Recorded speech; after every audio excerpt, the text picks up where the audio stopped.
Bonjour à toutes et à tous et bienvenue dans ce nouveau numéro du webinaire des forums France-Inde, un numéro que nous avons intitulé Le partenariat franco-indien, une relation privilégiée et ses limites. Une question, cette relation franco-indienne qui est d'une grande actualité, qui est d'ailleurs toujours plus ou moins d'actualité. Vous le savez sans doute, le Premier ministre indien Narendra Modi sera l'invité d'honneur de la France lors des célébrations du 14 juillet prochain. Et ce n'est qu'un des symboles de cette amitié que les deux pays aiment à rappeler et que les deux pays cultivent depuis maintenant des années. Quelle est la logique de cette relation? Quelle est sa logique géopolitique? Et quelle est sa logique historique aussi? Quels sont les échanges économiques? Quelle est la dynamique des relations culturelles? A-t-on affaire à un partenariat purement transactionnel ou bien avons-nous des valeurs communes des deux côtés, du côté français et du côté indien?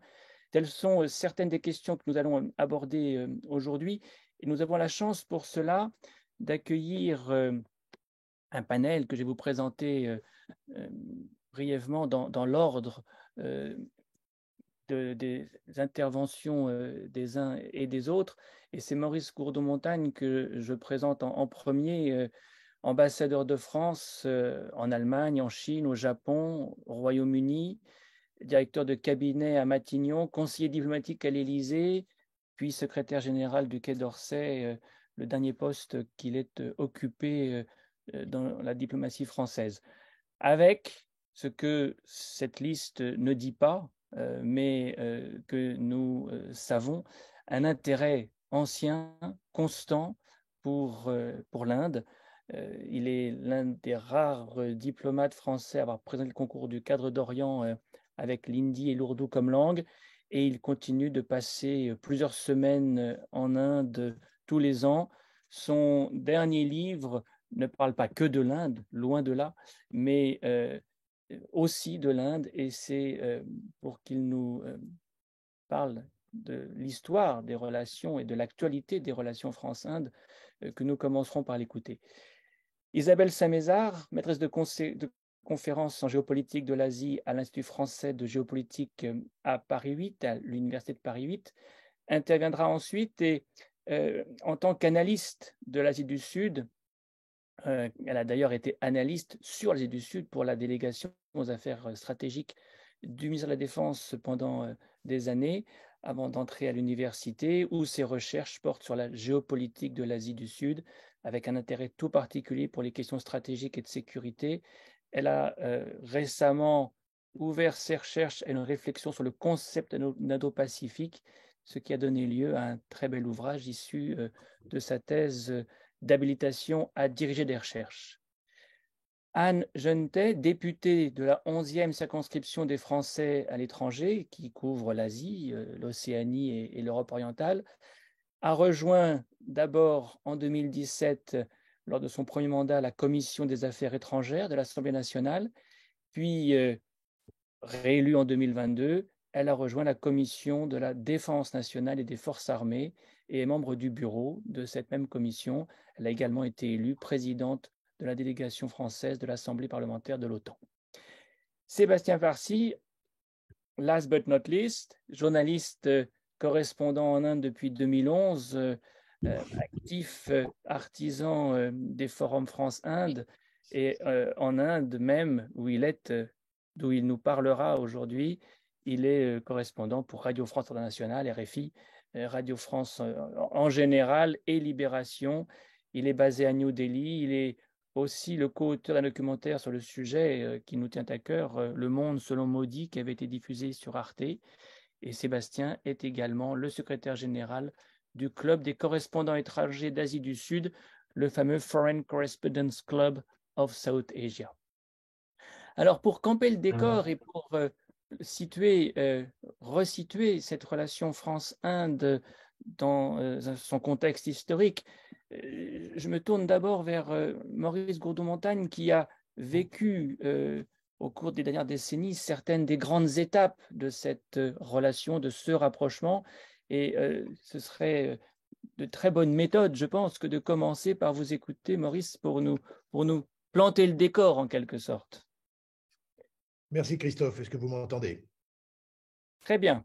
Bon, merci beaucoup et merci de m'inviter avec ce panel autour de vous. Je suis très heureux d'être à vos côtés parce que je pense que ce que vous faites est un travail absolument remarquable et qui mérite de continuer à être approfondi compte tenu de l'ampleur de ce qu'est devenu cette coopération avec l'Inde.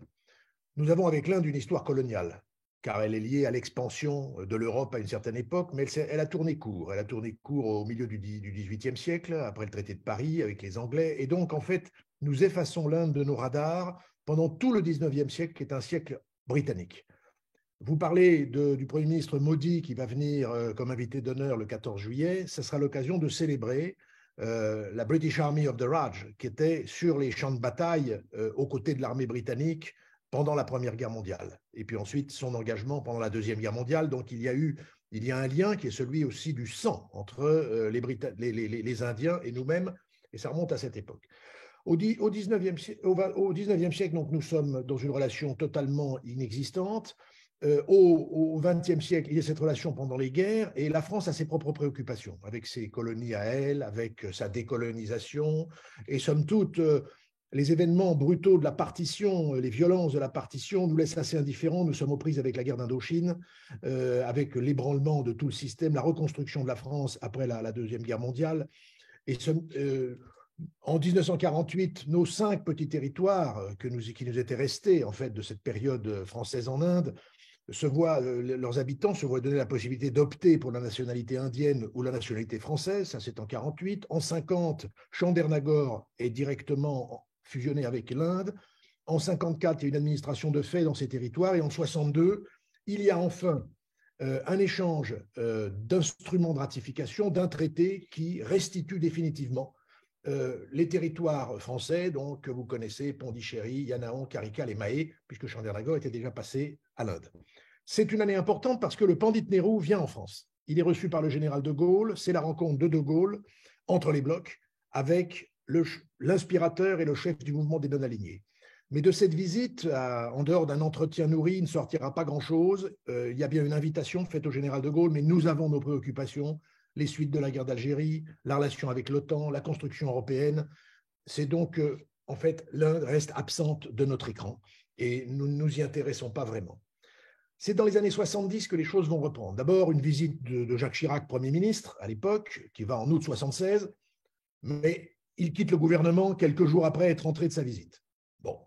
Nous nous retrouvons ensuite en 1980, c'est le président Giscard d'Estaing qui effectue la première visite d'un chef d'État français en Inde. C'est donc longtemps après, c'est 33 ans après l'indépendance que la France commence au plus haut niveau à s'intéresser à l'Inde. Mais Giscard va là-bas, c'est intéressant, il y va en janvier 80, invité pour le Republic Day, comme la plupart de nos dirigeants, et c'est un mois après l'invasion de l'Afghanistan par les troupes de l'Union soviétique. C'est un événement majeur qui est le début d'un renversement. Un mois après, on n'a pas eu le temps d'en tirer les conséquences. Giscard ensuite est occupé par sa campagne, il est battu en 81, et c'est à partir du président Mitterrand que les choses vont vraiment changer et que va s'installer un partenariat tout à fait solide entre la France et l'Inde qui va être, je dirais, poursuivi par l'ensemble des présidents de la République successifs avec l'ensemble des premiers ministres indiens les uns derrière les autres.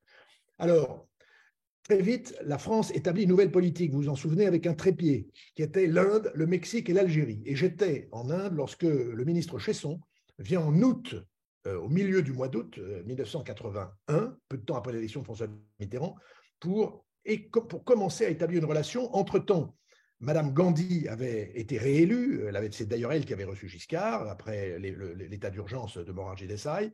Et donc, on construit une relation avec la grande démocratie indienne. Et ça c'est solide. On construit cette relation beaucoup plus lorsque, en février 82, le président Mitterrand vient en visite d'État en Inde. Une visite absolument somptueuse, les Indiens mettent les petits plats dans les grands, et il y a deux conclusions fondamentales de cette visite qui sont deux axes qui vont sur lesquels on va construire cette relation. Une relation de défense et de sécurité et une relation dans le domaine de l'énergie, et en particulier de l'énergie nucléaire. Il est décidé par les Indiens, qui ont donc vu leur arrière-cour afghane envahi par les Soviétiques, de diversifier leur fourniture d'armement. Et c'est la décision de Mme Gandhi d'acheter 40 Mirage 2000 à l'Inde, à la France. C'est une décision aussi qui est prise, alors que les Indiens ont des difficultés pour leur développement dans le domaine de l'énergie, de fournir de l'uranium enrichi à la centrale de Tarapur, alors que ni la France à l'époque, ni l'Inde ne sont membres du TNP. C'est donc un acte politique qui est de dire nous allons nous entendre et nous allons faciliter la vie aux Indiens. La période, j'étais en Inde à cette époque, tous les mois, il y a un ministre français qui vient en Inde. Cette relation commence à se nourrir sur tous les plans, sur le plan culturel, on y reviendra, sur beaucoup de plans, y compris d'ailleurs sur le plan de la recherche spatiale, car c'est à cette époque que la France devient partenaire de l'ISRO, d'une manière extrêmement active. Nous essayons de monter un centre. Enfin, la relation scientifique franco-indienne prend une dimension qui va être très importante pour l'avenir. Ensuite, la relation va monter en puissance et c'est un peu plus tard Jacques Chirac qui revient en Inde, cette fois en 98. En 98, il y vient dans un contexte particulier. Il y a un gouvernement par intérim en Inde, c'est le Premier ministre Gujral qui est au pouvoir. Et bien entendu, de bons esprits à Paris disent mais n'allez pas là-bas, vous allez être reçu avec un protocole au rabais, ce n'est pas important, il y aura un autre Premier ministre plus tard, vous irez. Et Chirac, j'étais présent, dit mais l'Inde, c'est l'Inde, je suis invité, j'y vais, parce que les intérêts de la France dans cette région du monde sont importants et nous sommes dans un partenariat qui se construit. Il va là-bas et là on va franchir un cran supplémentaire. On va établir un dialogue stratégique. Ce dialogue stratégique, pourquoi? Parce que l'Inde est toujours préoccupée de son énergie et de son développement, mais également de son voisinage. Elle est, comme elle le dit elle-même, en guerre avec le Pakistan. Elle est dans une course aux armements avec la Chine, qui commence à monter en puissance. Je rappelle que la Chine s'est ouverte au monde en 1979 par la rouverture et la réforme. Et en 1998, la Chine commence à devenir une vraie puissance qui pèse dans la région. Et donc, pour les Indiens, c'est extrêmement important. Et donc, nous décidons ce dialogue stratégique qui aboutira, et il se trouve que par hasard, ce n'est pas pour redire encore que j'étais là, mais j'étais en charge du dialogue stratégique franco-indien, me trouvant auprès du président de la République, et nous aidons, nous contribuons on n'aide pas les Indiens, parce que les Indiens savent faire tout seuls, mais nous sommes aux côtés des Indiens dans ce plan de partage du nucléaire civil et du nucléaire militaire. Qu'est-ce que les Indiens vont mettre sous contrôle de l'AIEA et qu'est-ce qu'ils garderont, je dirais, sous leur propre contrôle? Nous faisons ça en coordination étroite avec les Américains.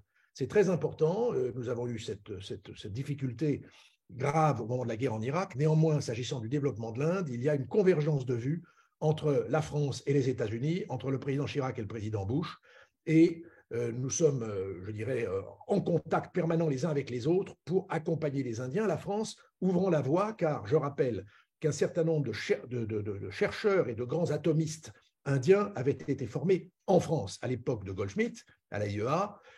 Et donc, il y a un homme qui s'appelle Kakotkar, qui est un chercheur indien, directeur du Bhabha Energy Center, qui, lui, est notre partenaire depuis longtemps et qui nous connaît. Nous construisons cette relation dans ce domaine-là. Nous décidons également de vendre des sous-marins, mais non pas les vendre, laisser l'Inde les construire elle-même, et c'est toujours la relation de défense, les construire à Mazagandok, à Mumbai. Donc, cette relation, elle se consolide de plus en plus.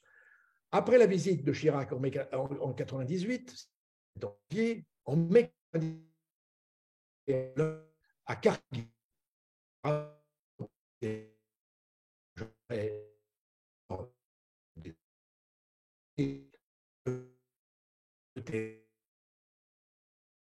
ce pays doté, je pense que les Indiens s'en souviendront et nous le voyons dans la fidélité qui a continué à exister entre eux. Alors, cette relation, elle va se poursuivre sous Sarkozy, sous Hollande, toujours une relation de défense. C'est le moment où, après avoir beaucoup essayé, nous vendons 36 Rafales à l'Inde et ainsi que les capacités de construire une usine pour en construire une centaine à Nagpur. Il y a également dans le domaine de l'énergie, j'y reviens, la poursuite d'une coopération, puisqu'il est toujours à l'étude. Ça a été lancé sous le président Hollande, ça se poursuit sous le président Macron. et avec le gouvernement Modi, l'idée d'avoir 6 EPR à Jaitapur, dans le sud du Maharashtra, qui pourront approvisionner en électricité environ 70 millions de personnes, ce qui n'est pas indifférent dans un État comme celui du Maharashtra. Donc en 40 ans, l'Inde, à partir de rien, si j'ose dire, puisqu'elle était en dehors de nos radars, est devenue un partenaire majeur de la France, un partenaire majeur régional. Nous avons des manœuvres avec les Indiens dans cette partie de l'océan Indien, les manœuvres Varuna, et les 25e manœuvres ont eu lieu. On a même envoyé le porte-avions Charles de Gaulle à Goa et les manœuvres ont eu lieu conjointement. Nous sommes dans une intimité de relations de défense. Nous avons des facilités dans les ports indiens, à La Réunion, mais également pour la France, dans un ou deux ports du sous-continent. Et nous avons donc une puissance qui est un partenaire global, puisque l'Inde devient maintenant 5e puissance économique, avec une très forte croissance, plus forte que la Chine, et que l'Inde est maintenant en présidence du G20. Donc aujourd'hui, nous plantons ce décor parce que c'est précisément l'enjeu du G20 qui est derrière, dans le contexte que vous connaissez, avec une diplomatie indienne tout à fait nouvelle à laquelle nous devons aussi nous adapter. Juste en quelques mots, avant de passer la parole au suivant ou à la suivante, l'Inde a développé une théorie diplomatique nouvelle qui n'est pas le non-alignement. Elle ne revient pas au non-alignement qui était strictement d'être entre les blocs. Elle est dans le multi-alignement ou le pluri-alignement. C'est Subramaniam Jaishankar, le ministre de l'Affaires étrangères, qui a théorisé ce multi-alignement, partant de l'idée qu'aujourd'hui, les alliances rigides n'existent plus, nous devons être dans la fluidité.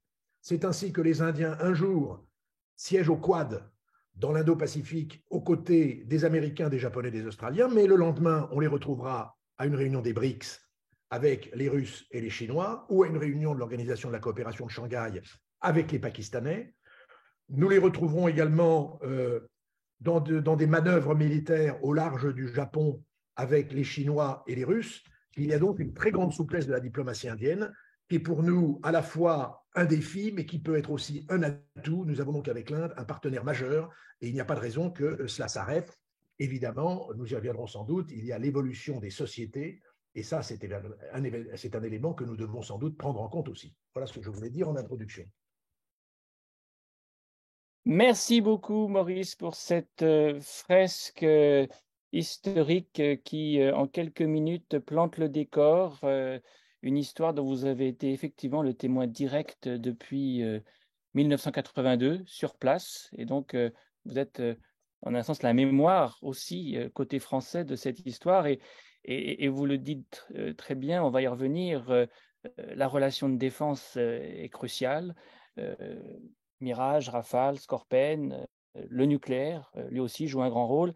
Et puis il y a ce défi, c'est ainsi que vous le présentez, je pense que c'est comme ça qu'on va l'analyser, qu'est le plurilatéralisme indien, c'est-à-dire cette idée qu'on n'a pas forcément des partenaires stables, ou en tout cas pas d'alliance, ça c'est sûr. Mais si on n'est pas un allié de l'Inde, que sommes-nous, nous Français, et comment effectivement nous relions-nous à ce pays? Alors, vous avez planté le décor historique, on va maintenant passer de l'histoire à la géographie et voir comment la situation ou la relation franco-indienne s'exprime dans la région et dans ce qu'on appelle maintenant l'Indo-Pacifique. Et c'est Isabelle qui va nous introduire à cette problématique, sachant, comme vous l'avez vu.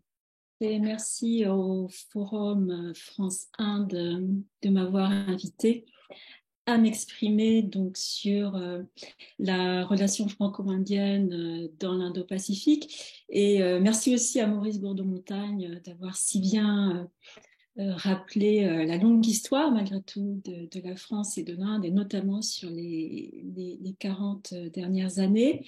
Alors, je vais reprendre le fil de ce récit, à vrai dire, mais en me concentrant sur une période beaucoup plus limitée, puisque remontant grosso modo à 2017-2018, c'est-à-dire le moment où la France elle-même conçoit et déploie une stratégie indo-pacifique, chose que l'Inde, de son côté, avait déjà réalisé un petit peu avant, puisque l'Inde a commencé à intégrer les notions d'Indo-Pacifique dès 2013 et a vraiment adopté le concept d'Indo-Pacifique à part entière de façon très officielle à partir de 2015. Bon, à quelques années près, on a quand même nos deux partenaires, français et indiens, qui adoptent l'un et l'autre une vision, une stratégie de l'Indo-Pacifique et de façon, je dirais, sans surprise, la relation franco-indienne elle-même s'inscrit dans l'Indo-Pacifique de façon tout à fait officielle. Hein. Maintenant, si on regarde le discours, les déclarations conjointes, on parle entre Français et Indiens, presque en premier d'ailleurs, de l'Indo-Pacifique. Côté français, du reste, on a bien clarifié que la France était vraiment l'un des tout premiers partenaires de la vision et de la stratégie indo-pacifique de la France. Et de fait, là, on a donc la vision française de l'Indo-Pacifique. Et si on regarde la vision indienne, ne serait-ce qu'en termes de périmètre, de définition géographique de l'Indo-Pacifique, on a un périmètre qui se recoupe. C'est-à-dire qu'on a, dans le cas français comme dans le cas indien, une vision très extensive, très englobante de l'Indo-Pacifique. Et par ailleurs, on a une vision aussi qui repose sur cette idée que l'Indo-Pacifique, c'est un immense espace qui rassemble les océans Indien et Pacifique et qui surtout doit être animé par le respect d'un certain nombre de principes fondamentaux, notamment ceux de liberté de navigation, de souveraineté des États, de respect de l'intégrité territoriale, de gestion, résolution des conflits par la voie du dialogue, de rejet de la coercition, et tout cela donnant in fine ce qu'on appelle un Indo-Pacifique libre et ouvert et fondé sur des règles. Ce sont un petit peu des mots de code, mais très importants dans les récits généraux sur l'Indo-Pacifique. Et là, aussi bien côté français que côté indien, on adopte ces codes importants qui aussi sont en positionnement par rapport à la Chine en creux. Donc, on est sur une approche tant géographique que dans les principes énoncés qui est parallèle et donc très, très proche. Mais alors, donc, dès lors, on se dit, OK, la France et l'Inde se projettent leur relation bilatérale dans l'Indo-Pacifique. Alors, oui et non, à vrai dire, si on regarde les choses un petit peu plus dans le détail, c'est-à-dire qu'il y a quand même, je ne dirais pas une inertie, une certaine continuité dans le sens où le partenariat franco-indien reste quand même extrêmement centré sur l'océan Indien. Et ça, on le voit dès qu'on regarde un petit peu plus les choses dans le détail, avec des choses même qui vont presque étonner, je dois dire, puisque, par exemple, on a la visite du président Macron en Inde en mars 2018, et c'est vraiment le moment où la France est en train de déployer sa conception de l'Indo-Pacifique. Il y aura ensuite la visite du président Macron en Australie, où là, vraiment, ce sera un petit peu le feu d'artifice en termes de dénonciation de la stratégie Indo-Pacifique de la France. Mais déjà, le volet indien, quand même, censé poser ce positionnement français dans l'Indo-Pacifique. Or, qu'est-ce qui est signé lors de cette visite du président Macron en Inde? Eh bien, c'est un document important. Néanmoins, c'est un document qui est une vision, alors je cite le titre du document, une vision stratégique partagée pour la coopération dans la région de l'océan Indien. Donc, il y a un petit, non pas un hiatus, mais une petite tension entre l'Élysée et tout l'appareil d'État français qui est déjà en train de se projeter dans l'Indo-Pacifique. Et néanmoins, quand même, en Inde, on est très positionné au océan Indien.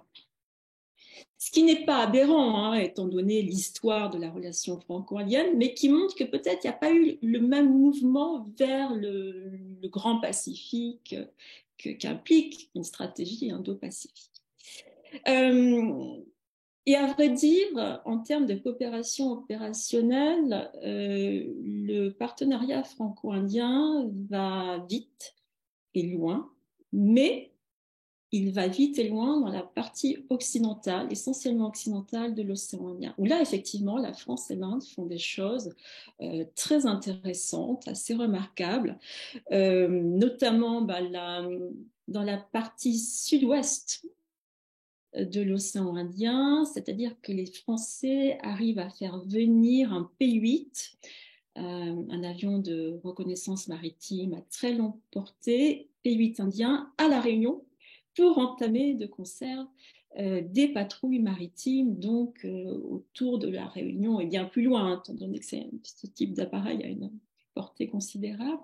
Et donc là, il y a vraiment une avancée dans le sens où la France a pour ainsi dire, coopté l'Inde, et l'Inde y trouve son compte par ailleurs, à surveiller une partie de l'océan Indien qui est quand même assez difficile à surveiller, qui est immense, et on a une vraie coopération entre les deux États. Autre élément tout à fait intéressant, alors il y a énormément, je ne vais pas m'appesantir là-dessus, mais il y a une coopération aussi qui est très étroite dans le domaine du partage de l'information maritime et dans la création véritablement d'une ce qu'on appelle une connaissance de la situation maritime. Et là encore, quand même, assez partie occidentale de l'océan Indien.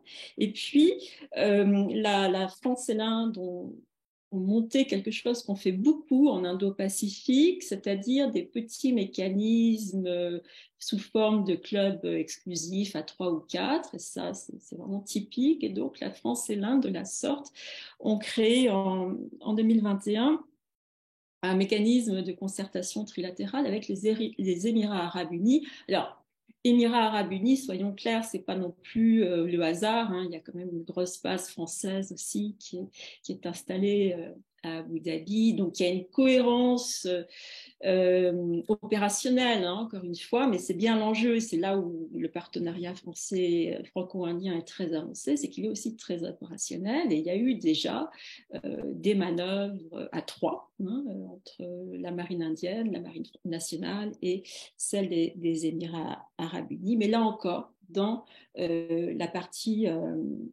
Golfe Persique, pour être exact. Même si on regarde, j'ajouterai ce dernier point, même si on regarde l'action maritime de l'Union européenne, à laquelle, bien sûr, la France participe beaucoup, eh bien, on retrouve ce tropisme océan Indien occidental, puisque l'Union européenne a mis en place une présence maritime coordonnée dans le nord-ouest de l'océan Indien. Et là encore, il y a eu des manœuvres navales Union européenne-Inde. Donc, on le voit, il y a d'un côté une projection, je dirais, rhétorique, une aspiration en tout cas à s'inscrire dans le grand espace de l'Indo-Pacifique, et en même temps quelque chose qui est quand même déjà très huilé et très avancé, hein, entre l'Inde et la France, mais qui va plutôt être du domaine de la partie occidentale de l'océan Indien. Pourquoi c'est cohérent? Ça correspond à l'empreinte militaire et à la présence française dans cette partie-là de l'océan Indien, donc c'est logique. Ça correspond, alors soyons clairs aussi, à une volonté à la fois française et indienne de surveiller d'un peu plus près ce que fait la Chine dans toute cette partie occidentale de l'océan Indien où la Chine est déjà très présente, ne serait-ce qu'avec la fameuse base logistique chinoise de Djibouti, qui a aussi été quand même un coup de massue aussi bien pour les Français que pour les Indiens. Et là aussi, il y a une vraie convergence par rapport enfin, convergence de préoccupations par rapport à cette présence croissante de la Chine dans cette partie de l'océan Indien. Et puis, ça aussi, c'est à noter, c'est-à-dire que la France, en fait, a une niche quelque part dans sa coopération avec l'Inde, précisément sur la partie occidentale de l'océan Indien. Pourquoi ? Parce que la plupart des grands partenaires de l'Inde dans l'Indo-Pacifique, à savoir Japon, Australie, États-Unis surtout, vont tirer vers l'Inde plutôt vers la partie orientale de l'océan Indien, golfe du Bengale, et puis surtout vers les mers de Chine, voire le Pacifique.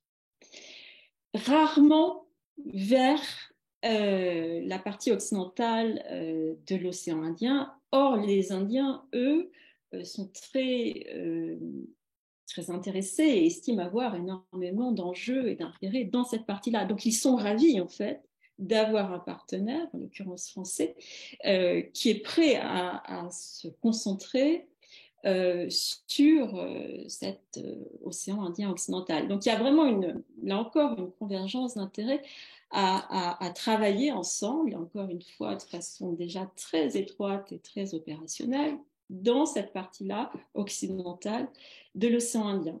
Mais, et je finirai sur ce point, j'en reviens quand même à ce qui pourrait être une question entre ce que dit le discours, puisque comme je vous l'ai dit d'emblée, dès 2018, le partenariat franco-indien, c'est un partenariat qui s'affiche dans l'Indo-Pacifique, et puis une réalité de coopération opérationnelle qui, semble-t-il, se centre quand même vraiment sur les extrémités, les marges peut-être de l'Indo-Pacifique, qui serait donc l'océan Indien occidental. Alors, oui et non en fait, vraiment c'est mes derniers mots, c'est-à-dire que oui, largement, je l'ai suffisamment démontré, mais il ne faut pas croire que ça n'est que ça, la coopération franco-indienne. En fait, la France, je pense, tire petit à petit l'Inde vers l'Est. Je pense à des choses assez significatives. Le fait, par exemple, que la France organise des exercices multilatéraux qui sont très visibles, très regardés, ce sont les exercices La Pérouse, qui se tiennent dans le golfe du Bengale précisément, et la France a obtenu que l'Inde y participe depuis l'année dernière. Ces exercices La Pérouse se sont tenus en début d'année avec 7 nations, dont les États-Unis, dont le Japon, dont l'Australie.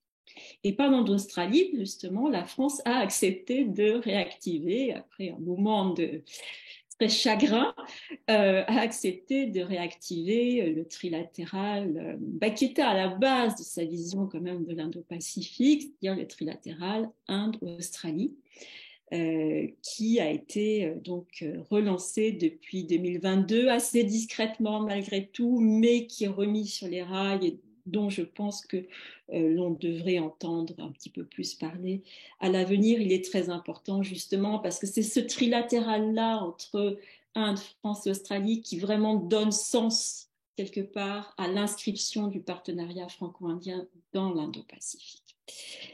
Voilà, et alors mes derniers mots de conclusion, j'ai quand même beaucoup parlé de défense, mais Maurice Bourdeau-Montagne l'avait annoncé d'emblée. La coopération de défense est un pilier depuis longtemps de la relation franco-indienne, donc on la retrouve dans mon propos.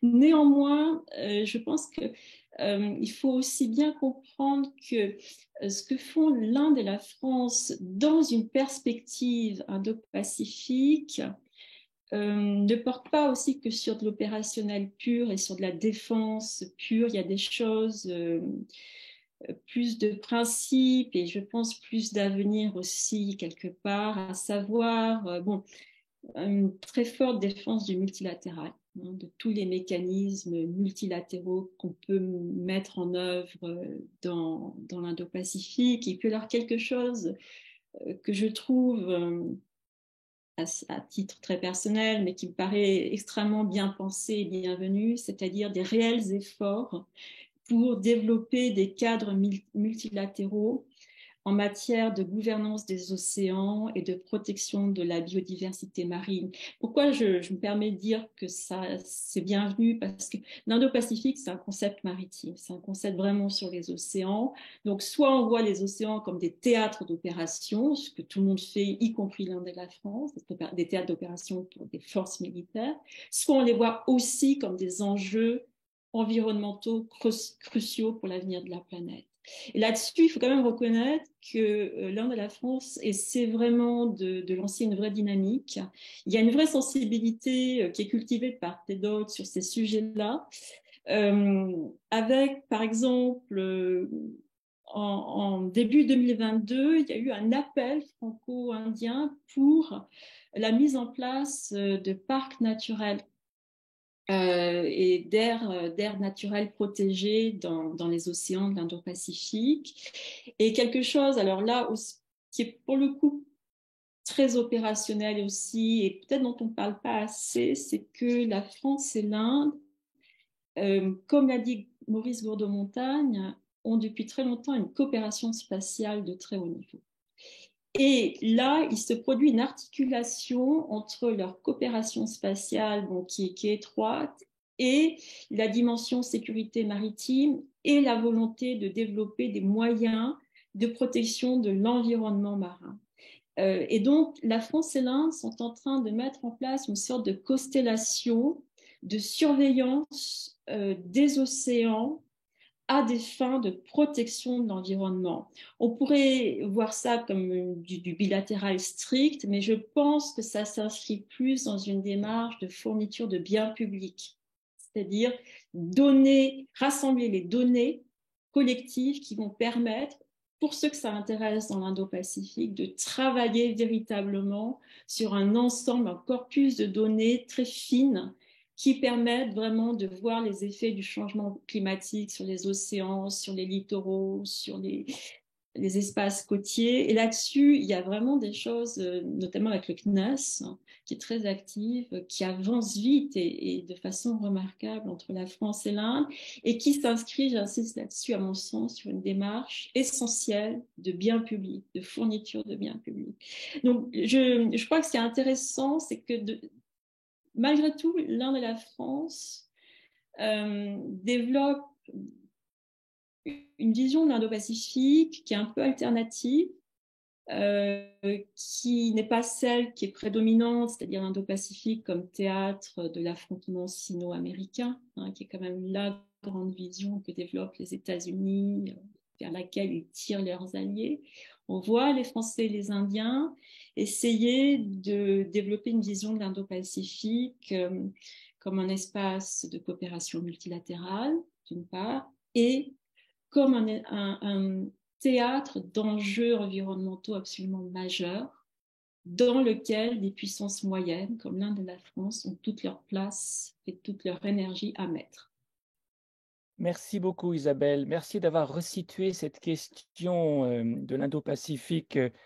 Alors, d'une part, en la centrant sur une dimension géographique qui est l'océan Indien, et puis d'autre part, en la resituant dans un cadre beaucoup plus large, parce que vous terminez en nous mettant devant les yeux un binôme franco-indien qui aurait une vision de l'Indo-Pacifique alternative.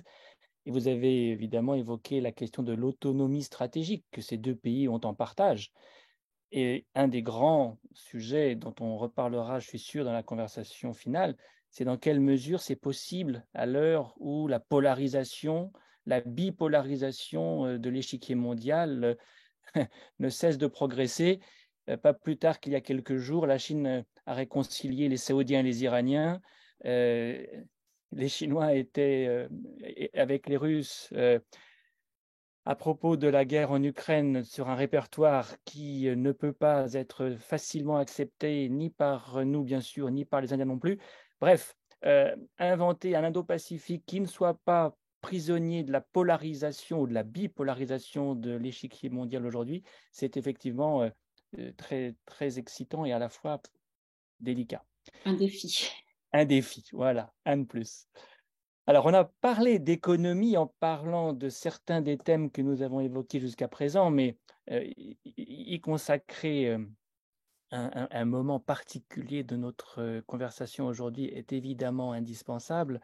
Et Anne Genetet, je vous invite à ouvrir la discussion sur le sujet, tout en sachant que votre domaine de spécialité étant la défense, il y a des chevauchements inévitables entre économie et défense, et je pense que vous allez pouvoir nous éclairer aussi sur ce point.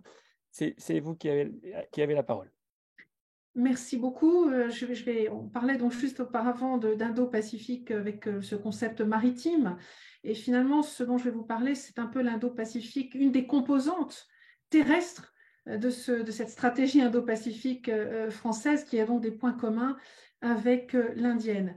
Et pour souligner le fait que dans cette stratégie Indo-Pacifique que le président de la République avait exposée en février 2018 à Garden Island en Australie, l'Inde est un des acteurs clés et vous l'avez déjà extrêmement bien présenté juste auparavant sur notamment les enjeux maritimes et de défense et même de spatial. Alors, je vais me concentrer évidemment en effet plus sur l'économique. Je vais parler du partenariat. Enfin, notre ambassadeur Maurice Gourdeau-Montagne l'a déjà évoqué en partie. Je vais vous parler un peu de la présence française qui est très particulière comparée à d'autres pays. Je vous parle un peu des visites françaises en Inde et puis des relations commerciales et de quelques coopérations. Sur le partenariat, Maurice Gourdeau-Montagne l'a souligné, donc on commence par un partenariat stratégique, un dialogue stratégique de haut niveau en 1998, et je vais juste revenir sur quelques éléments récents. Il a été cité la fourniture de 36 avions Rafale, c'était en septembre 2016, et puis en mars 2018, un accord industriel important sur le nucléaire civil qui, il faut le dire tout de suite, patauge un peu aujourd'hui. Il est un peu en difficulté, ça avance pas très vite malgré les besoins très importants de l'Inde. Et ensuite, ce qui est très important à comprendre dans cette relation économique, c'est qu'elle est très tirée par l'avionique, on va dire, avec notamment en 2021 un très gros contrat d'Airbus qui a placé 255 A321 Neo chez la compagnie Indigo, qui est sans doute la plus grosse compagnie indienne aujourd'hui. Et en février 2023, c'est tout récent, là, 250 Airbus à nouveau, mais cette fois-ci pour Air India. Donc Airbus est extrêmement bien passé. C'est vraiment ce qui tire une partie de la relation économique France-Inde. Sur cette présence française, je reviendrai après sur les enjeux économiques, sur cette présence française qui nous permet finalement de décrocher ces contrats, elle est un peu particulière parce qu'en fait, en Inde, 1,4 milliard d'habitants, nous n'avons que 7135, pour être précis, Français en Inde, ce qui est très peu. Et dans cette présence française, en fait, une grosse partie est constituée de Français qui ne sont pas déterminants dans cette relation économique, qui sont principalement situés dans l'ancien comptoir de Pondichéry, qui ont un statut tout à fait particulier, tout à fait différent. Et ceux qui finalement sont le moteur de cette relation économique sont finalement assez peu nombreux. On est sur environ 3000 personnes. Je pense que Sébastien Farcy pourra peut-être compléter ceci. Et donc, on est là dans une relation particulière qui est très différente d'autres pays. Si je prends l'Australie, 25 millions d'habitants, on a une présence française qui est de l'ordre de 25 000 Français officiellement et officieusement, sans doute beaucoup plus. Singapour, qui est un hub économique, on est sur 25 000 Français aussi pour une population totale, on va dire tout compris, d'environ 5 millions de résidents. Donc, on n'est pas du tout dans la même dimension. Et l'une des explications à cela, c'est que nous avons une compréhension mutuelle culturelle entre la France et l'Inde qui fait que les grandes entreprises françaises, qui sont nombreuses, on a 37 entreprises du CAC 40 qui sont présentes en Inde, en fait, elles ont très souvent un management qui est indien. Et ça, c'est une grande différence par rapport aux autres pays et qui nous pose d'ailleurs aujourd'hui problème, notamment en Chine. Ça, c'est encore un autre sujet. Donc, je voulais vraiment placer cela parce que ça explique à la fois la spécificité de cette relation économique France-Inde et parfois aussi, malgré tout, ces difficultés parce que pour être présent en Inde, il faut faire preuve d'une très grande patience, peut-être parfois plus que dans d'autres pays de la zone. Mais on a au bout du compte de très jolis résultats quand on a cette patience. Alors, cette relation économique, aujourd'hui, on a environ plus de 700 groupes français, filiales de groupes français qui sont présents en Inde sur un peu plus de 1000 sites et qui emploient 450 000 personnes en tout. C'est quand même pas rien. C'est une relation qui est très, très dense.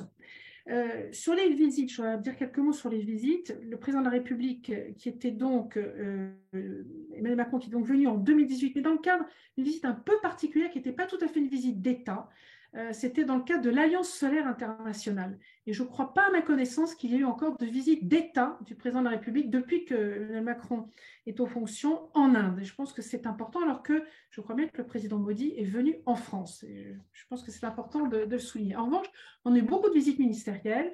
Et j'ai moi-même accompagné le ministre Franck Riester, c'était en février 2022, dans une visite en Inde. Et on a eu plus récemment, en octobre 2022, la ministre des Partenariats internationaux, Chrysoula Zakharopoulou, puis on a eu également Bruno Le Maire, qui était là tout récemment dans le cadre du G20.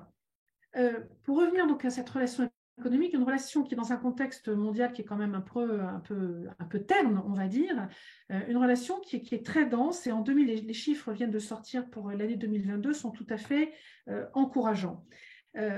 Aujourd'hui, la France, c'est le 24e fournisseur de lin, donc on peut se dire qu'on est très très loin, mais on prend notre part petit à petit et on a une part de marché qui grandit. Elle est très modeste, hein, on est autour de 1%, c'est très peu, mais elle grandit, plus qu'elle s'installe, mais elle se développe un petit peu plus. Malgré tout, on a un déficit commercial avec l'Inde qui est assez important, de presque 3 milliards d'euros, et qui est tiré principalement par le secteur de l'habillement, des hydrocarbures raffinés et de l'agroalimentaire. Et heureusement, dans l'autre sens, on a ce secteur de l'avionique qui nous aide un petit peu à rééquilibrer. S'agissant des investissements, la France est parmi les premiers investisseurs étrangers en Inde. On a un stock d'investissement direct qui ne cesse de croître, qui est passé fin 2021 à 11 milliards d'euros, ce qui est assez important. On est le 6e investisseur au sein du G20 en Inde. Mais dans l'autre sens, si on prend dans l'autre sens, côté indien, là, c'est beaucoup progressé, mais on est en dessous du milliard, on est à 780 millions d'euros, c'est peu. Ce sont 3000 salariés qui sont générés par ces entreprises indiennes présentes en France, c'est à peu près 60 entreprises indiennes. Alors que de l'autre côté, oui, je vous ai dit à peu près 450 000 emplois. Voilà, donc on a un déséquilibre de ce côté-là, mais là aussi, dans la relation France-Inde, on a un handicap côté français pour pouvoir nourrir, pouvoir attirer aussi des entreprises indiennes en France qui reconnaissent la qualité des infrastructures, la qualité de la main-d'œuvre, tout ça, ils le reconnaissent, mais on a un handicap qui est la langue. Il faut quand même le reconnaître. Et il y a aussi l'histoire qui joue. Et les entreprises indiennes n'auront plus facilement tendance à aller vers le Royaume-Uni que vers la France. Même si le Brexit a pu faire réfléchir un certain nombre d'entreprises à un rapatriement d'une partie de leurs activités en France. Et je ne crois pas qu'on ait totalement tiré parti de ce Brexit aujourd'hui. Donc, côté, par exemple, des étudiants indiens qui viennent étudier en France, qui pourraient nourrir cette relation ensuite France-Inde, c'est très peu, c'est aujourd'hui 10 000 étudiants, rapporté à 1,4 milliard d'habitants, c'est rien, c'est ridicule. On a un objectif de 20 000, mais enfin ça reste très peu. La France a, je trouve, là je vais donner mon point de vue d'élu, je trouve un volume de bourses donné à des étudiants étrangers qui est tout petit quand on compare à ce que l'Allemagne donne comme bourse, on joue petit bras. Donc là, si on a vraiment envie de déployer cette relation, encore une fois avec un acteur majeur de cette zone, il va quand même falloir qu'on mette plus que des bouchées doubles, mais peut-être qu'on décuple nos bouchées. Je voudrais dire un mot sur les coopérations en matière d'environnement qui sont très importantes. Je vous ai parlé de l'Alliance solaire internationale en février 2018. Mais là, maintenant, donc en avril 2021, la France avait endossé l'initiative pour les océans Indiens et Pacifiques. C'était une initiative qui avait été lancée par le Premier ministre Modi en novembre 2019 sur les ressources marines. Plus récemment, vous l'avez évoqué, Madame Saint-Mézard, cette initiative, ces engagements de Brest pour l'océan, avec une feuille de route sur l'économie bleue et la gouvernance de l'océan qui a été adoptée en février 2022. Et c'est un peu cet aboutissement de l'année 2021 qui était l'année franco-indienne de l'environnement. Donc, on essaie de développer vraiment cette coopération sur l'environnement. Et la France et l'Inde ont lancé, c'était déjà il y a 1 an, un appel en faveur d'un partenariat indo-pacifique sur les parcs naturels. Vous l'avez évoqué tout à l'heure. Je pense que c'était important de le resituer parce que je pense qu'on a des choses à faire sur cette notion d'environnement. Donc, pour conclure sur cette relation économique France-Inde, je ne voudrais pas non plus vous abreuver de chiffres, mais dire que ne pas oublier que cette coopération s'inscrit donc dans une stratégie française de l'Indo-Pacifique, maritime et terrestre. Personnellement, je regrette beaucoup que cette stratégie Indo-Pacifique, dans laquelle nous avons beaucoup de projets, on vient d'en citer à la lumière de je suis la 3e intervenante, beaucoup de projets, notamment avec l'Inde.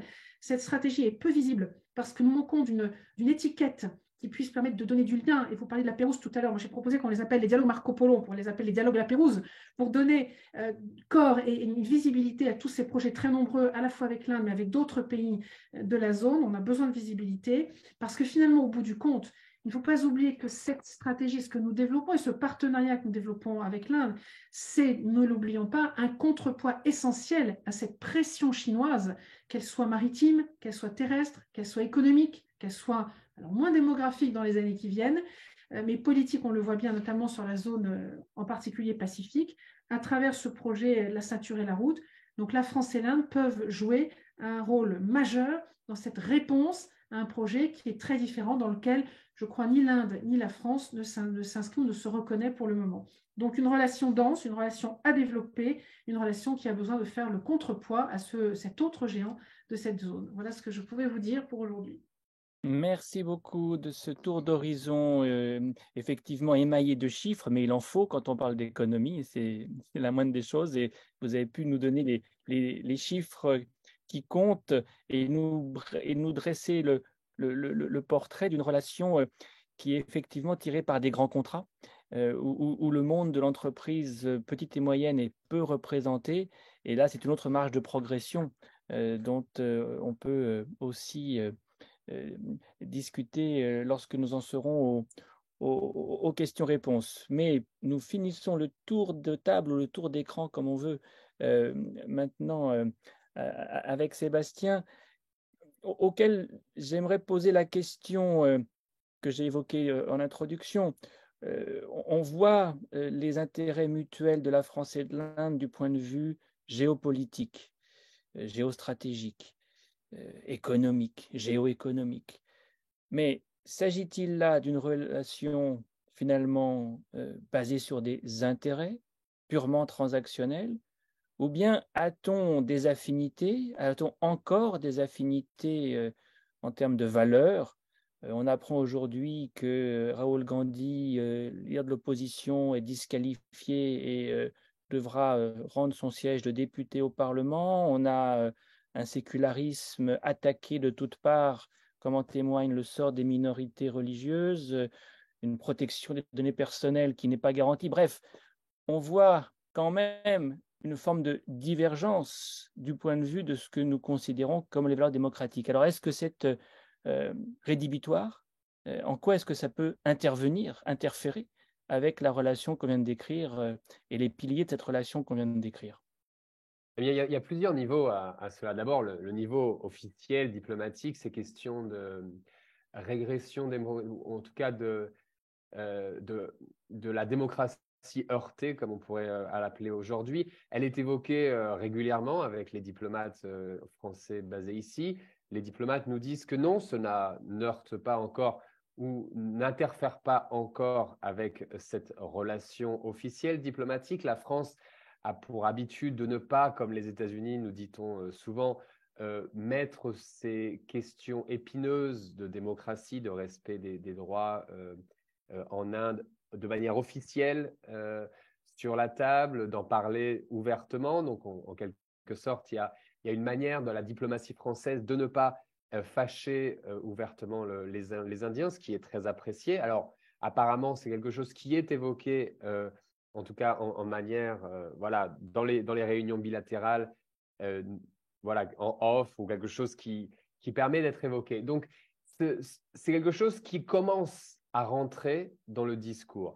Par exemple, la diplomatie commence en général, alors nous dit-on, quand un diplomate français vient en Inde, il est maintenant assez courant d'aller se renseigner auprès de Reporters sans frontières avant d'aller en Inde pour se mettre à jour sur les atteintes à la liberté de la presse en Inde, sachant que l'Inde a dégringolé, encore une fois, depuis 5 ans, de la 135e à la 150e place sur le classement de la liberté de la presse par Reporters sans frontières. Donc, pas officiellement, il n'y a pas encore de discours officiel de la France sur ces valeurs, sur ces questions démocratiques, mais il y a clairement un poil à gratter. Alors, bien sûr, la France est bien plus intéressée par les questions économiques, par le poids de l'Inde géopolitique à bien sûr contrecarrer la Chine. Donc, on n'a pas encore affaire à une sorte de dérangement et il semble que ça ne va pas heurter les relations économiques et surtout militaires qui se portent bien et qui sont des intérêts. Par contre, au niveau des gens, au niveau de comment je parlerai peut-être de comment cette relation se parle, s'évoque entre les peuples. Il y a, comme le disait Anne Jonté très bien, la députée, une intention, une volonté de la France d'attirer les étudiants indiens. On a en effet eu un doublement de 5 000 à 10 000 étudiants indiens entre 2016 et 2019, mais on est encore très loin.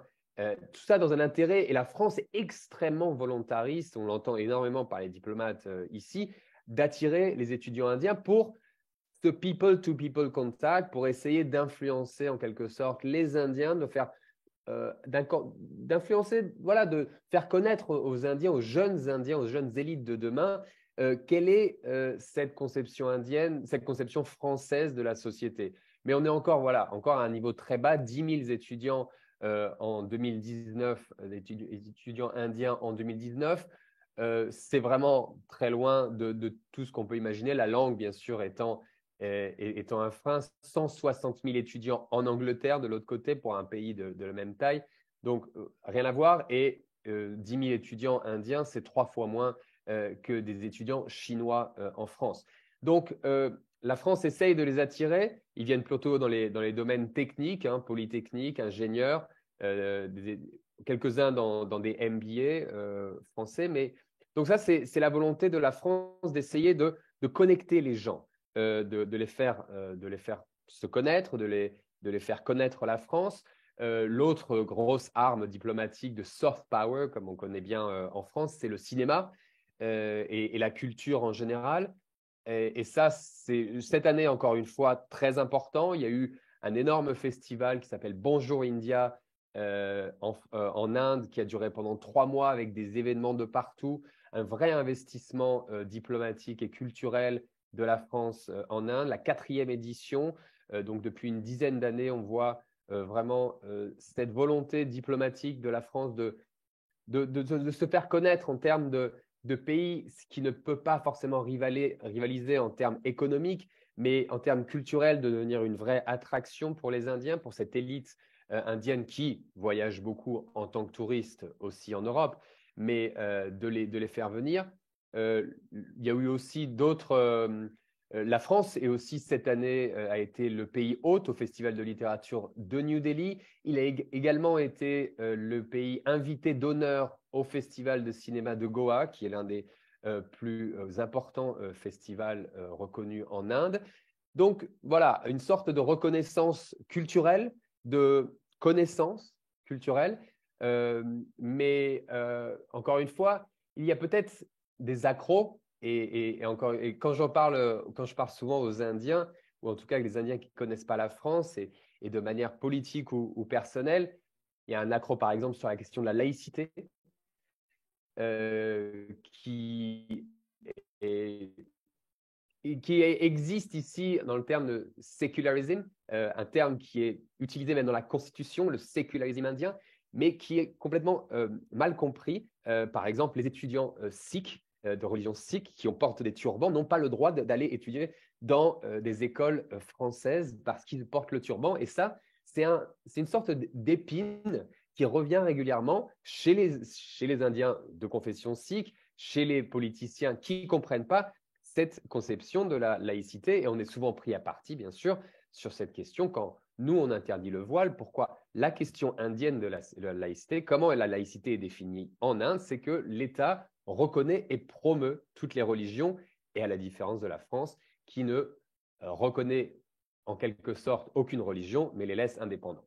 Je finirai justement sur à quel point, je reviendrai par exemple sur l'exemple du festival de Goa pour parler de démocratie.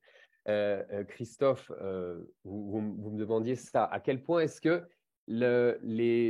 quelque sorte dérives ou accros démocratiques que l'Inde vit aujourd'hui peuvent heurter cette relation.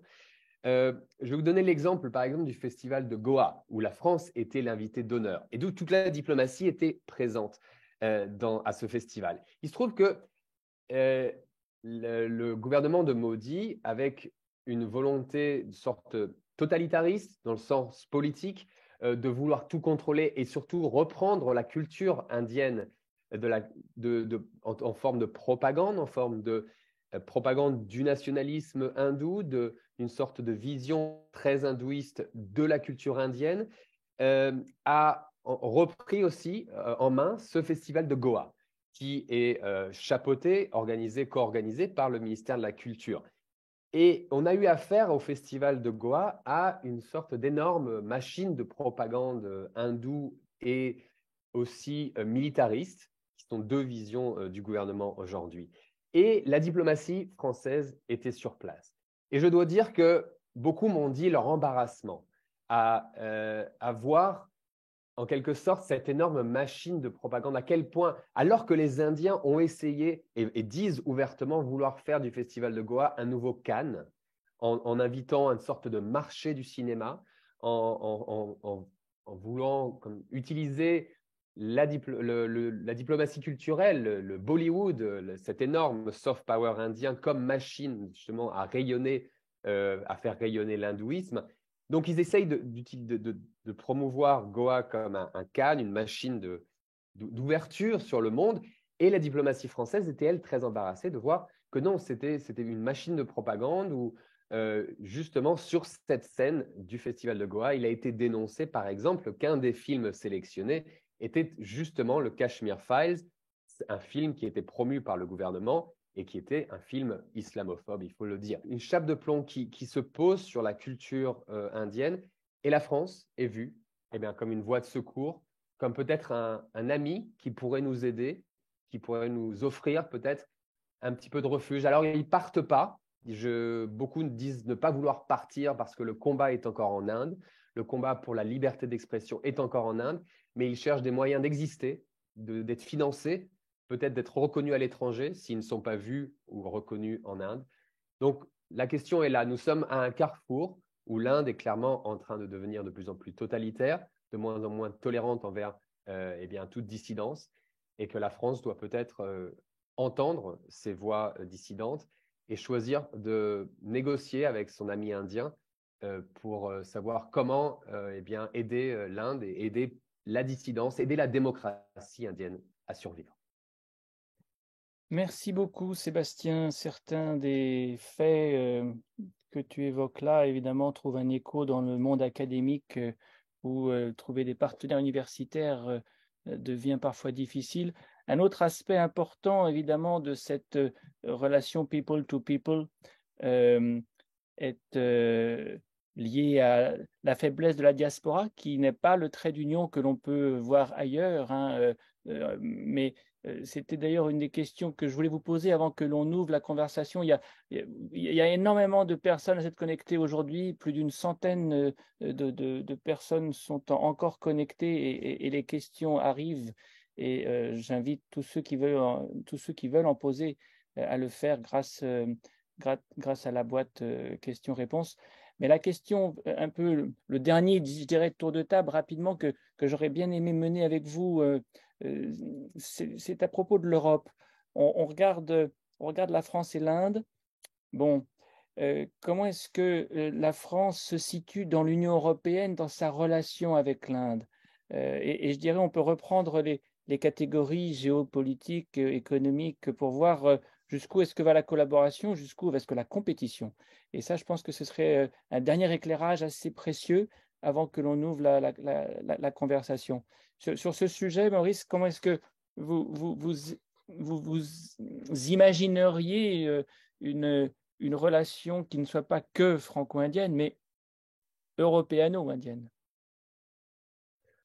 Vous avez raison de poser cette question parce qu'effectivement, là, on s'est concentré sur le franco-indien de la même manière qu'on aurait pu se concentrer sur le l'indo-allemand, qui est une relation extrêmement forte sur le plan économique, avec une part de marché beaucoup plus importante que la nôtre. Nous, on est à un peu plus d'1,5%, ce qui n'est pas beaucoup. Les Allemands doivent être à 5 ou 6%.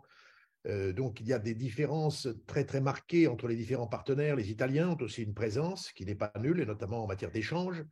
Anne Gente a rappelé les investissements. Nous sommes plutôt bien placés, mais bon, 450 000 emplois, c'est un peu moins que ce que nous faisons en Chine. On pourrait faire beaucoup plus. Il y a certainement des marges d'amélioration. Est-ce qu'on peut les faire à plusieurs avec les Européens? C'est compliqué parce qu'il faut un cadre pour ça.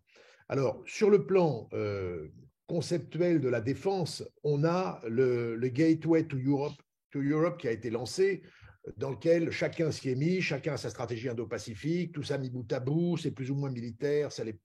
La stratégie Gateway to Europe n'est pas militaire, c'est une stratégie d'infrastructure, c'est une stratégie qui est là pour essayer de faire une contre-route de la soie, d'une certaine façon. Les Indiens sont plus ou moins impliqués.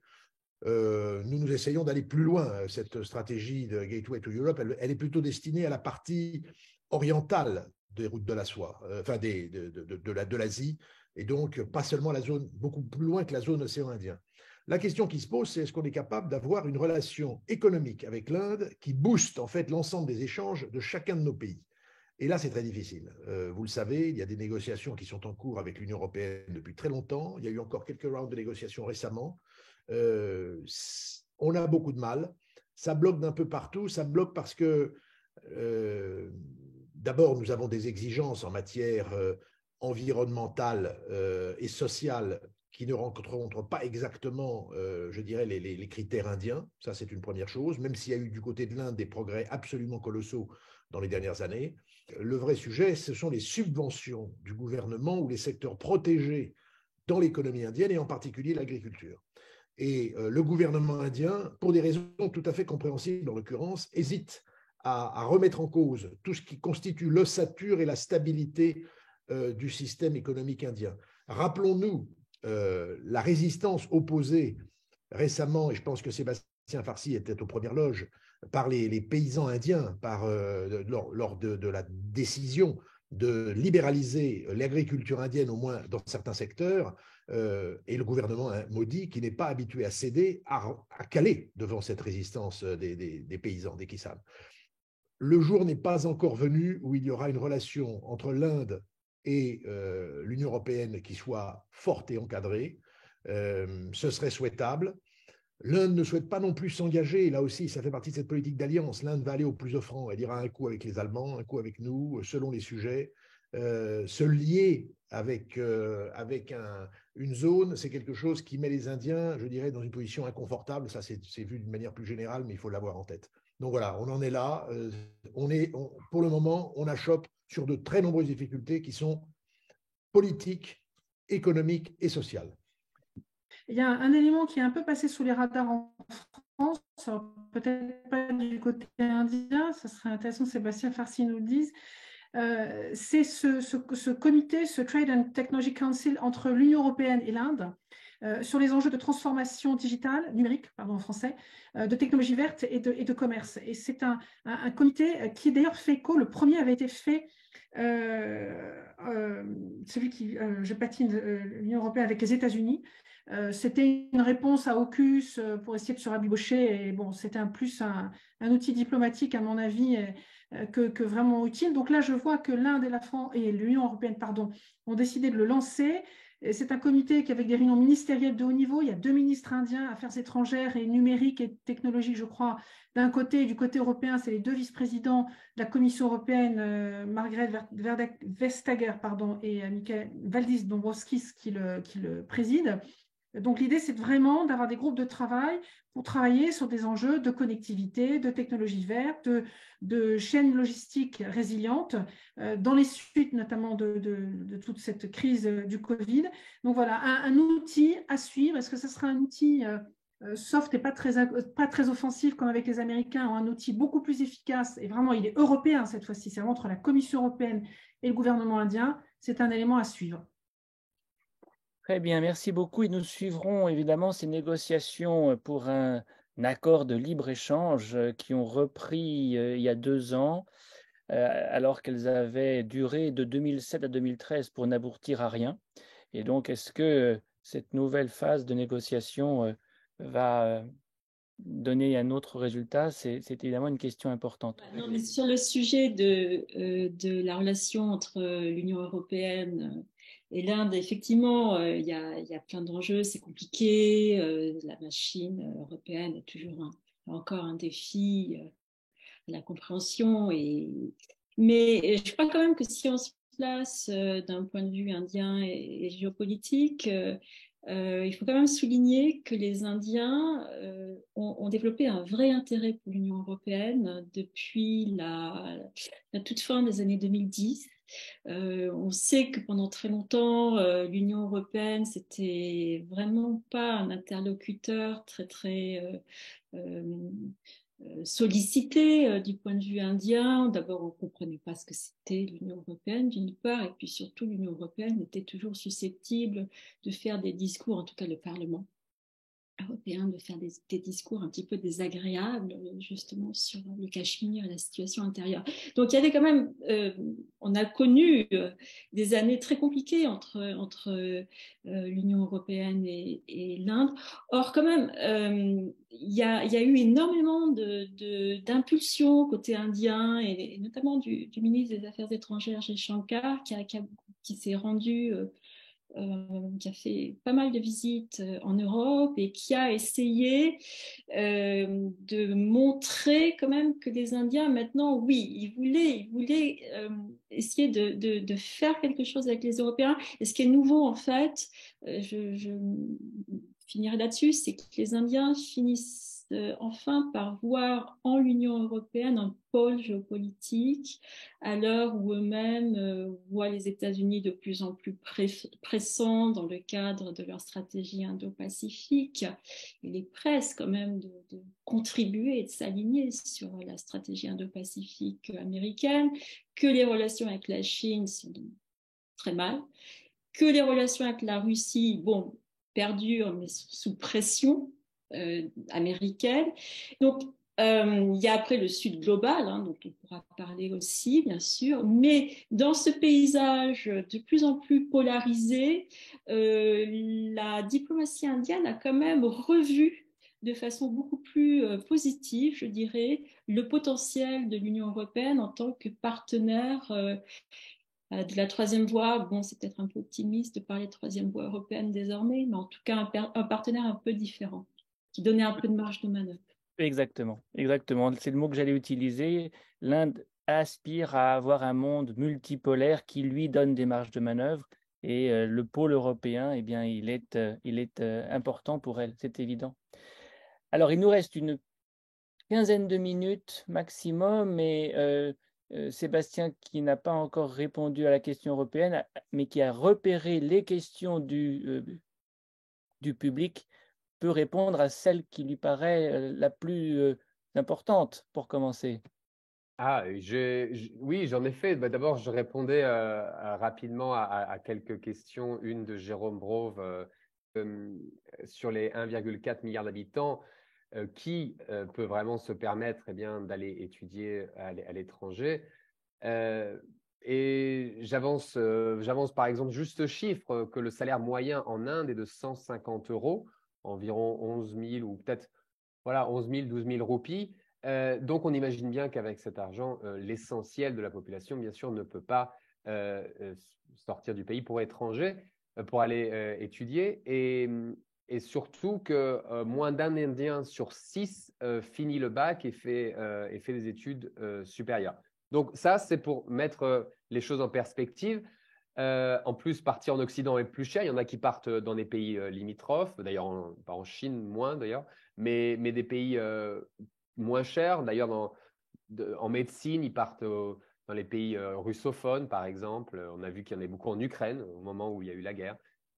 Mais pour finir, juste partir en Occident, on va dire que quelques centaines de milliers par an, ils partent. On disait 160 000 par an en Angleterre, environ le double peut-être aux États-Unis, quelques 10 000, 20 000 par là en France et dans d'autres pays. Donc, c'est très, très petit pour, bien sûr, une population qui est très jeune. La moitié de la population a moins de 30 ans.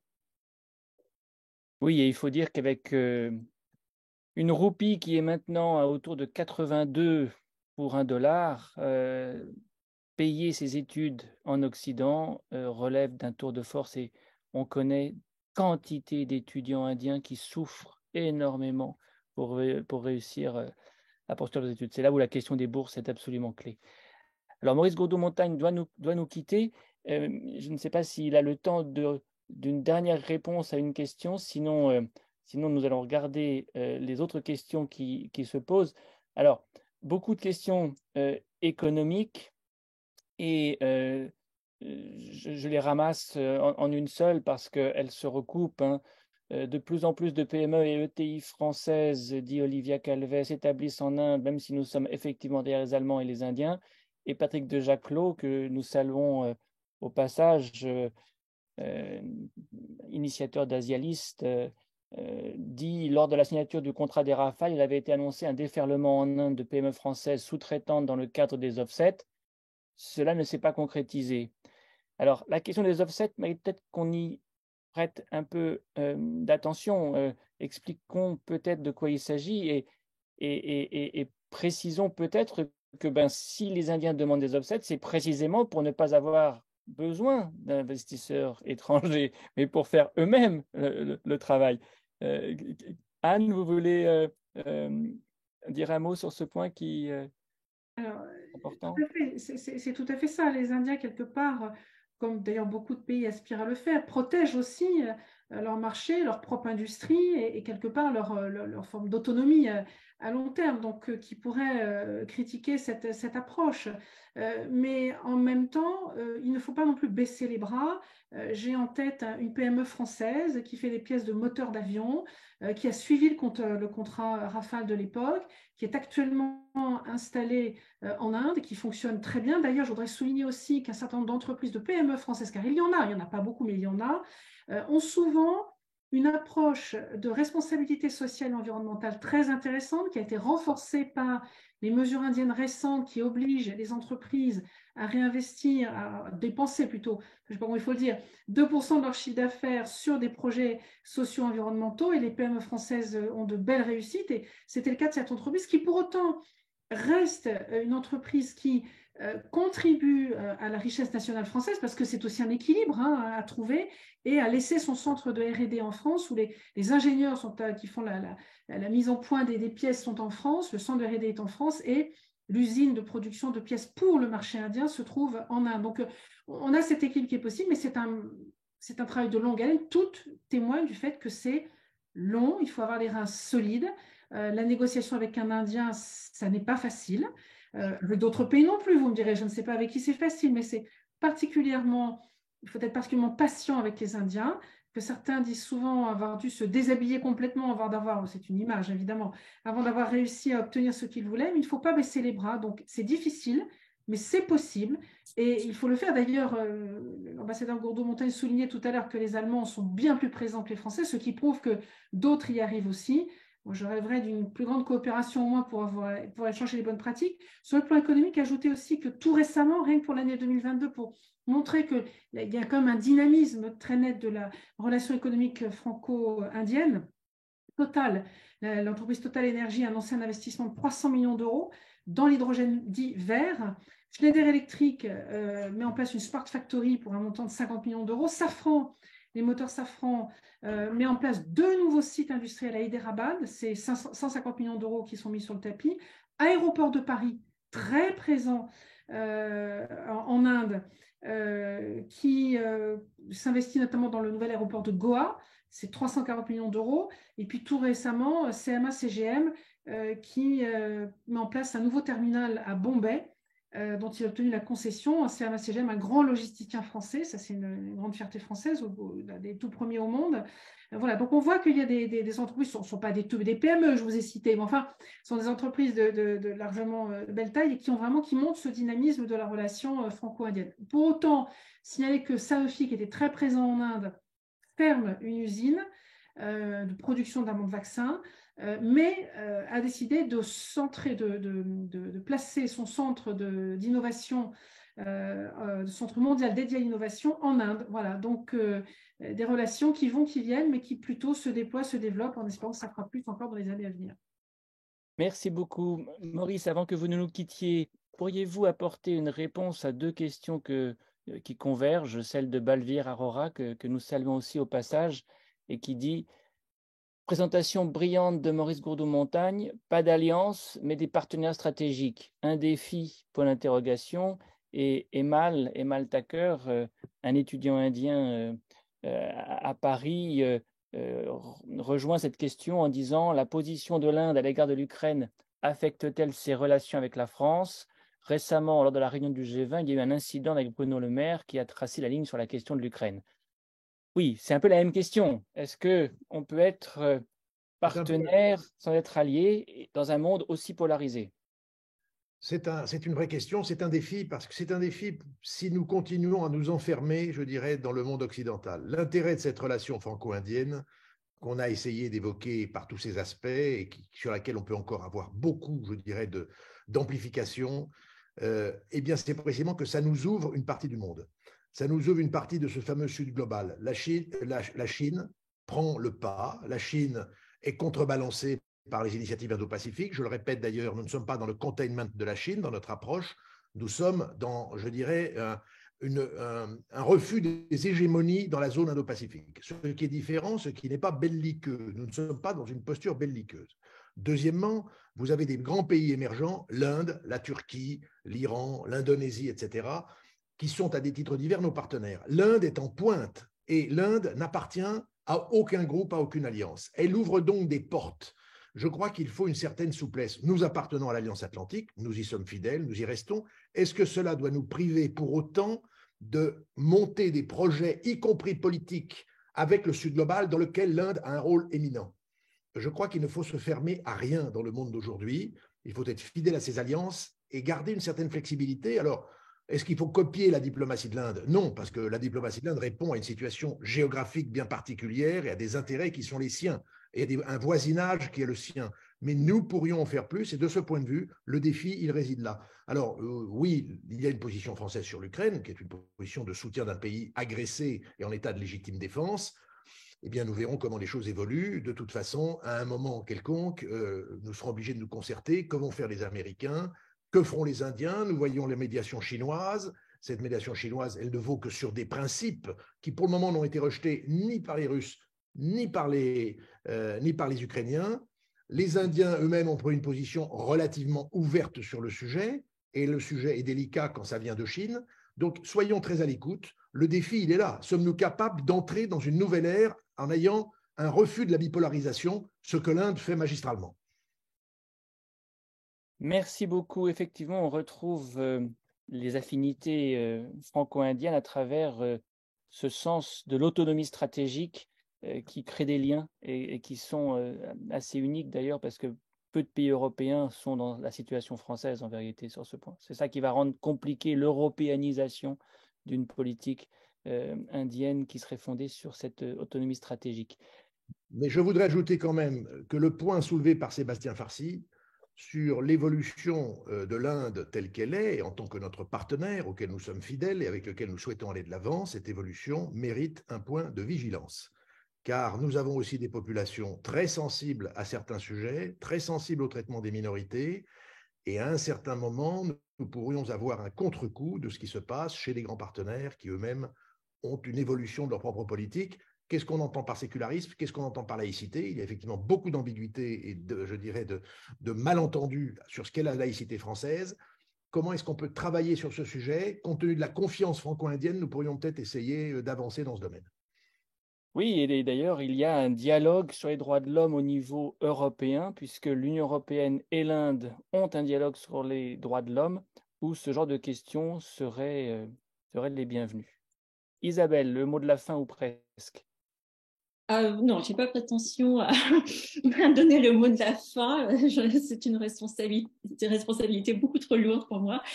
Non, par contre, peut-être pour rebondir sur cette question de l'articulation entre des enjeux intérieurs qui posent question. Hein. Je pense que ce qu'a dit Sébastien Farcy est quand même, ne peut laisser personne indifférent, en tout cas dans le côté français. Et néanmoins une politique étrangère qui est très allante, une politique étrangère française et européenne dans une certaine mesure, qui est très allante à l'endroit de l'Inde. Il y a un moment aussi, ça pourrait poser problème dans la mesure où le positionnement de la France, de l'Europe, mais aussi des États-Unis dans l'Indo-Pacifique, c'est celui de la défense de valeurs démocratiques, de sociétés libérales. Enfin, Dieu sait qu'il y a quand même là aussi un discours très rodé qui désigne encore la Chine, des régimes dits qui sont autoritaires. Voilà, jusqu'à quel point, certes, on n'est pas en train de dire que l'Inde n'est plus une démocratie, hein, personne n'a dit ça, mais le terme de démocratie RT est effectivement probablement le bon. Voilà. Alors, jusqu'à quel point on peut rester sur cette thématique effectivement très séduisante, rhétoriquement parlant, de valeurs démocratiques partagées, en passant vraiment sous silence des questions intérieures problématiques, je ne sais pas, ça risque d'être peut-être compliqué à moyen terme.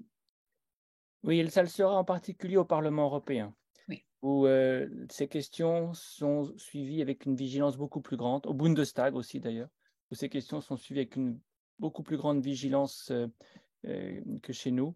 Et effectivement, le grand écart atteint peut-être ses limites dans le discours, en tout cas. Après, on mettra le discours en accord avec les pratiques, mais c'est un des grands sujets, évidemment, pour nous tous.